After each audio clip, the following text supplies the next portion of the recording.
So hello friends, how all you are doing. So recently हमने ये news में देखा कि श्री अरविंद केजरीवाल जो दिल्ली के चीफ मिनिस्टर हैं उन्हें ईडी ने अरेस्ट कर लिया है। So as aspirant of UPSC we should know some basic details about enforcement directorate. So enforcement directorate एक लॉ इन्फोर्समेंट एजेंसी है एज वेल एज एक इकोनॉमिक इंटेलिजेंस एजेंसी भी है। ये आती है मिनिस्ट्री ऑफ फाइनेंस के अंतर्गत in department of revenue. Okay, headquarter इसका न्यू दिल्ली में है। इसकी ओरिजिन हुई थी 1956 में as a enforcement unit. Later it was renamed as enforcement directorate in 1957।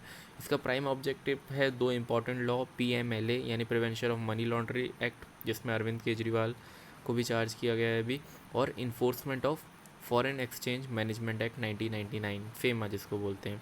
उसके अलावा कुछ और एक्ट ये रिस्पॉन्सिबिलिटी जो हम जिसे हम कह सकते हैं additional objective, enforcement of fugitive economic offenders act 2018 और handling offences related to crypto currency.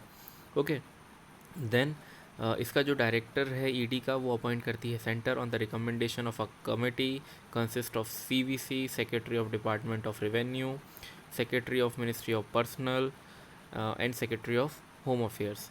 सो ये चीज़ें याद रखनी है। दैन टेन्योर याद रखना है आपको कि जो टेन्योर होता है ईडी के डायरेक्टर का वो लेस दैन जो है नॉट लेस दैन 2 ईयर्स, और फिर इसका एक्सटेंशन करा जा सकता है 3 ईयर तक, 1 ईयर एट अ टाइम। तो एक एक साल 3 बार बढ़ाया जा सकता है। ठीक है, लेकिन ये एक्सटेंशन ग्रांटेड होता है only in the national interest. ठीक है, तो ये चीज़ याद रखनी है। उसके अलावा कुछ और पावर हैं, जैसे प्रिवेंटिव डिटेंशन कर लेना under COFEPOSA act, conservation of foreign exchange and preservation of smuggling activities act. ठीक है, then rendering cooperation for foreign countries in matters relating to money laundering and restitution of asset under provision of PMLA. Okay, so thank you for listening to this.